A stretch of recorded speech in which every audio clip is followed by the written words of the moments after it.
जय हिंद दोस्तों। 90 शब्द प्रति मिनट डिक्टेशन स्टार्ट।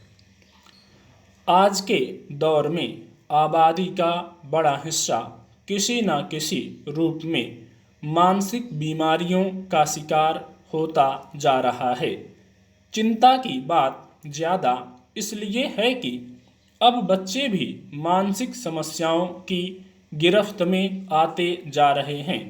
कारण भले कुछ भी हों, लेकिन मानसिक समस्याओं और रोगों का तेजी से बढ़ना समाज और सरकार के लिए गंभीर चिंता का विषय तो है ही।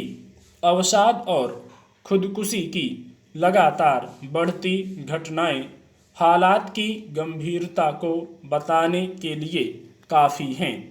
कहने को पिछले कुछ समय में मानसिक स्वास्थ्य संबंधी गहराते संकट को देखते हुए सरकारें जागी तो हैं, पर समस्या के दायरे को देखते हुए लगता है कि लोगों को मानसिक समस्याओं से उबारने और स्वस्थ रखने के लिए अभी काफ़ी कुछ करने की ज़रूरत है। मानसिक स्वास्थ्य के संकट से निपटने के लिए न केवल सरकारों को बल्कि समाज को भी आगे आना होगा। इसे गंभीरता से लेने की ज़रूरत इसलिए भी है कि विश्व स्वास्थ्य संगठन पहले ही चेतावनी दे चुका है कि कुछ ही साल में मानसिक स्वास्थ्य से जुड़ी बीमारी अवसाद दुनिया की दूसरी बड़ी बीमारी बन जाएगी। भारतीय आयुर्विज्ञान अनुसंधान परिषद की 2 साल पहले की एक रिपोर्ट बताती है कि हर 7 में से एक भारतीय किसी न किसी मानसिक विकार से पीड़ित है। कोविड-19 संक्रमण की दोनों लहरों की भयावहता के बाद ये आंकड़े और भी ज़्यादा चौंकाने वाले हो सकते हैं। तीसरी लहर की आशंका के चलते देश के लगभग सभी राज्यों ने अधिकांश शैक्षणिक संस्थाओं को नियम शर्तों के साथ खोलने की अनुमति दे दी है और कुछ इसकी तैयारी में हैं।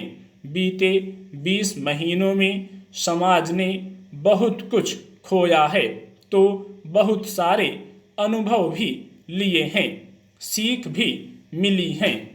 इनमें वे करोड़ों बच्चे भी हैं जो स्कूल कॉलेज पढ़ाई से दूर रहे, साथ रहकर सीखने का मौका भी नहीं मिला। छोटे बच्चे स्कूल में मिलने वाले मध्याह्न भोजन से वंचित रहे।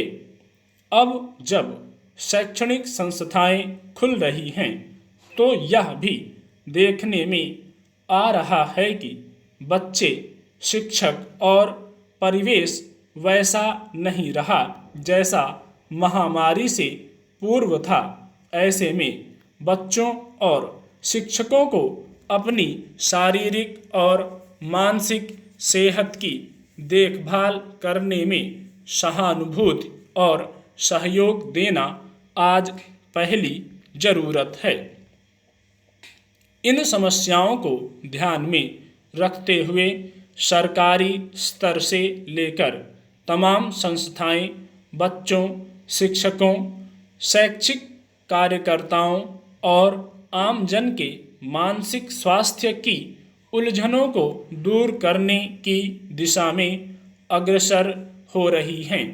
पिछले 20 महीनों में विभिन्न मनोचिकित्सक, शिक्षाविद और सामाजिक कार्यकर्ता भी इस निष्कर्ष पर पहुँचे हैं कि मानसिक स्वास्थ्य को लेकर समाज के विभिन्न तबकों से बातचीत करना और उन्हें जागरूक बनाना जरूरी है। जब तक लोगों को मानसिक बीमारियों के बारे में बताया नहीं जाता, तब तक वे इससे अनजान ही रहेंगे और दिनों दिन मर्ज बढ़ता चला जाएगा। मानसिक स्वास्थ्य संबंधी समस्याओं से निपटने में एक बड़ी बाधा तो यही है कि लोगों को पता ही नहीं चल पाता कि वे किसी मानसिक व्याधि से घिरते जा रहे हैं। स्टॉप।